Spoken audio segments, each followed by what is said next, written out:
నమస్తే welcome to 6TV నేను రచన bulletin వివరాలకు వెళ్తే కడప జిల్లాలోని మైదుకూరు శాసనసభ్యులు పుట్ట సుధాకర్ యాదవ్ కు సైబర్ నేరగాళ్ల నుండి షాక్ తగిలింది. ఇటీవల కాలంలో ఆర్థిక నేరాలకు పాల్పడుతున్న మోసగాళ్లు ఏకంగా ఎమ్మెల్యేలను ఎంపీలను టార్గెట్ చేస్తున్నారు.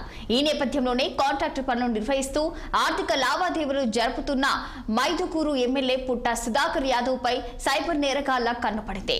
ఉగ్రవాదుల ఖాతా నుండి మీ అకౌంట్ కు 3 కోట్ల రూపాయల లావాదేవీలు జరిగాయని తాము Mumbai cyber crime centre station నుండి కాల్ చేస్తున్నామని బురిడి కొట్టించారు. 1,07 లక్షల రూపాయలు వారి ఖాతాకు బదిలీ చేయించుకున్నారని ఆయన తెలిపారు. మోసానికి గురైన సుధాకర్ యాదవ్ హైదరాబాద్ లోని సైబర్ క్రైమ్ పోలీస్ స్టేషన్ లో ఫిర్యాదు చేశారు. పోలీసులు కేసు నమోదు చేసుకుని దర్యాప్తు ప్రారంభించారు.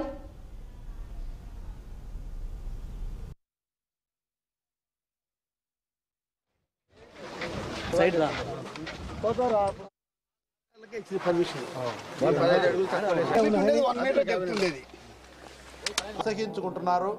నువ్వు బాధ్యత మర్చిపోయి కక్ష సాధింపుగా ముఖ్యమంత్రి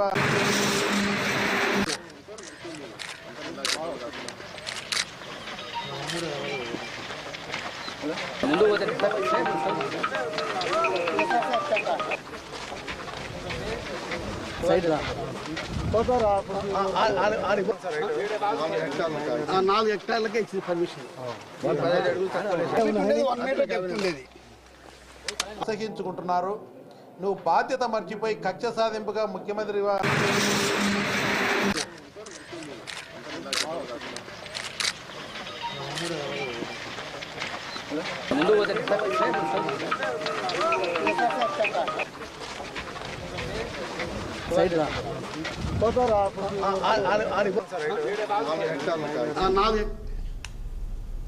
కడప జిల్లాలోని మైదుకూరు శాసనసభ్యులు పుట్ట సుధాకర్ యాదవ్ కు సైబర్ నేరగాళ్ల నుండి షాక్ తగిలింది.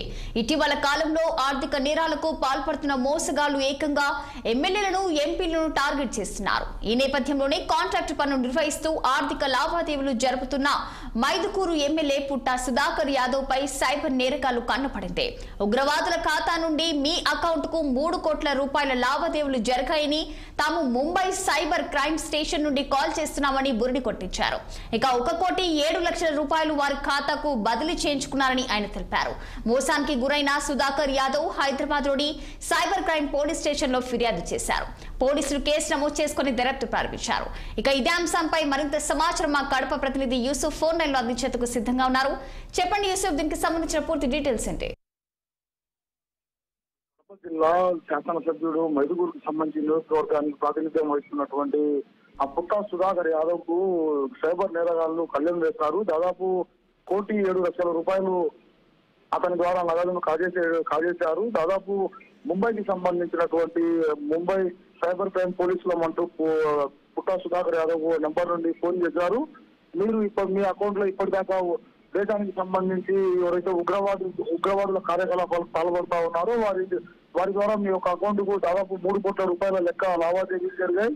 వీటిపైన విచారణ జరపాలి, అందుకు సంబంధించినటువంటి నోటీసులను మీకు పంపిస్తా ఉన్నామని చెప్పేసి ఫేక్ నోటీసులు అతను వాట్సాప్ నెంబర్ కు పంపించారు. అవన్నీ చూసి భయపడినటువంటి పుట్ట సుధాకర్ యాదవ్ దాదాపు 2 దఫాలుగా 1,07 లక్షల రూపాయల లెక్కను వాళ్ళకి చెల్లించుకొని మూల్యాన్ని ఒడిగట్టారు. దాదాపు 1,07 లక్షల రూపాయలు ఒక శాసనసభ్యుని వద్దనే సైబర్ మోసానికి పాల్పడ్డారంటే ఇంకా సామాన్యుల పరిస్థితి ఏంటన్నటువంటి ఓ ప్రశ్న అయితే ఉత్పన్నం అవుతా ఉంది. సైబర్ నేరగాళ్ల ఆటలకు ఎక్కడ అదుపు లేకుండా కొనసాగుతా ఉన్నటువంటి పరిస్థితి. ఆ ఉగ్రవాదుల పేరు చెప్పిన తర్వాత రాష్ట్ర ప్రభుత్వ డీజీపీకి కానీ అటు తెలంగాణ డీజీపీకి కానీ శాసనసభ్యులు ఎందుకు ఫిర్యాదు చేయలేదన్నటువంటి ఓ ప్రశ్న కూడా ఉత్పన్నం అవుతా ఉంది. దేశవ్యాప్తంగా ఉన్నటువంటి పలు రాష్ట్రాల్లో పుట్ట సుధాకర్ యాదవ్ కాంట్రాక్టర్ గా వ్యవహరిస్తా ఉన్నారు. అతని కుమారుడు కూడా ఇటీవల ఎంపీగా కూటమి ప్రభుత్వంలో కొనసాగుతా ఉన్నారు. ఇద్దరు కలిసి దేశవ్యాప్తంగా పలు ప్రాంతాల్లో కాంట్రాక్ట్ వర్కులు నిర్వహిస్తా ఉన్నారు. వేల కోట్ల రూపాయలు వీళ్ళ యొక్క అకౌంట్లలో లావాదేవీలు జరుగుతూ ఉంటాయి. అందులో భాగంగానే కేటుగాళ్ళు అయితే పూర్తిగా దానిపై నిఘా ఉంచినట్లు తెలుస్తా ఉంది. ఈ నేపథ్యంలో సుధాకర్ యాదవ్ కు ఫోన్ చేసినటువంటి సైబర్ నేరగాళ్లు అతని వద్ద నుండి 3 దఫాలుగా లెక్క వారి యొక్క అకౌంట్ లకు జమ చేసుకున్నారు.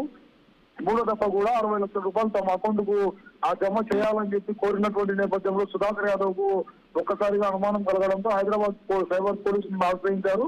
సైబర్ పోలీస్ స్టేషన్ లో కేసు నమోదు చేసి దర్యాప్తు చేస్తా ఉన్నట్లు హైదరాబాద్ పోలీసులు కూడా ప్రకటించినటువంటి పరిస్థితి. దాదాపు ఉగ్రవాద లింకులు రాయలసీమ వ్యాప్తంగా ఇప్పటికే బయటపడతా ఉన్నాయి. ఒక పక్క అన్నమయ్య జిల్లా రాయచోటి కేంద్రం నుండి కూడా కీలకమైనటువంటి ఉగ్రవాదులను అరెస్ట్ చేశారు.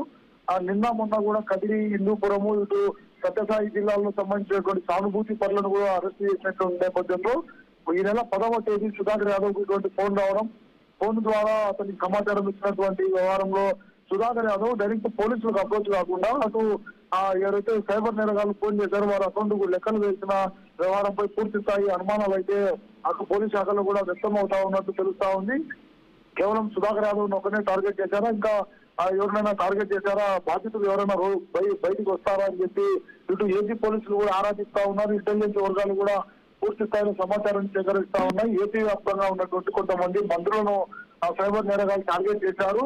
పెద్ద మొత్తంలో ఎక్కడైతే కాంట్రాక్ట్ వర్కులు నిర్వహిస్తా ఉన్నారో కంపెనీలు ఎక్కడెక్కడ ఉన్నాయని చెప్పేసి వారికి సంబంధించినటువంటి వ్యక్తిగత సమాచారాన్ని సేకరించిన తర్వాతే ఇటువంటి సైబర్ నేరాలకు పాల్గొంటా ఉన్నారన్నటువంటి ఒక అనుమానం అయితే వ్యక్తమవుతా ఉంది. సుధాకర్ యాదవ్ అయితే డైరెక్ట్ ఫోన్ కాల్ చేశారు, 2వ దఫా నోటీసులు పంపించారు, 3వ దఫా కూడా మిమ్మల్ని అరెస్ట్ చేయడానికి అరెస్ట్ వారెంట్ కూడా సిద్ధంగా ఉంది, మీరు డబ్బులు కనుక చెల్లించకపోతే మిమ్మల్ని అరెస్ట్ చేస్తామని చెప్పి భయభ్రాంతులకు గురి చేశారని చెప్పి సుధాకర్ యాదవ్ ఇచ్చినటువంటి ఫిర్యాదులో పేర్కొన్నట్లు కూడా మనకు తెలుస్తా ఉంది. మరోపక్క సుధాకర్ యాదవ్ వీడియో కాల్ చేసి ముంబై ప్రాంతంలో ఉన్నటువంటి సైబర్ పోలీస్ స్టేషన్ కు సంబంధించినటువంటి విజువల్స్ ను కూడా అతనికి ఆ వీడియో కాల్ లో చూపించినటువంటి తర్వాతనే సుధాకర్ యాదవ్ భయభ్రాంతులకు గురై ఆ సొమ్మును చెల్లించారు. రాష్ట్ర ప్రభుత్వంలో కీలకంగా వ్యవహరిస్తా ఉన్నారు. గతంలో టీటీడీ బోర్డు చైర్మన్ గా కూడా సుధాకర్ యాదవ్ వ్యవహరించారు. ఇవన్నీ కూడా ఇటువంటి అలిగేషన్స్ తన పైకి వస్తే ఏదైతే ఆరోపణలు ఇవన్నీ వినబడతా ఉన్నాయి, ఇవన్నీ బయటికి పొక్కితే తన ఉనికికి ఇబ్బంది కలుగుతుందని చెప్పి భయపడ్డారన్నటువంటి ఓ వాదన కూడా బలంగా యొక్క నియోజకవర్గంలో వినబడతా ఉంది. అందుకనే సుధాకర్ యాదవ్ మోసపోయారు.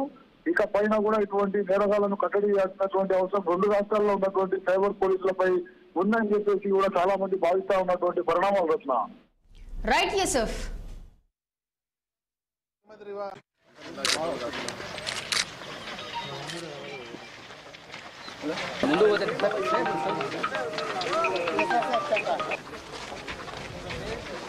సైడ్ రా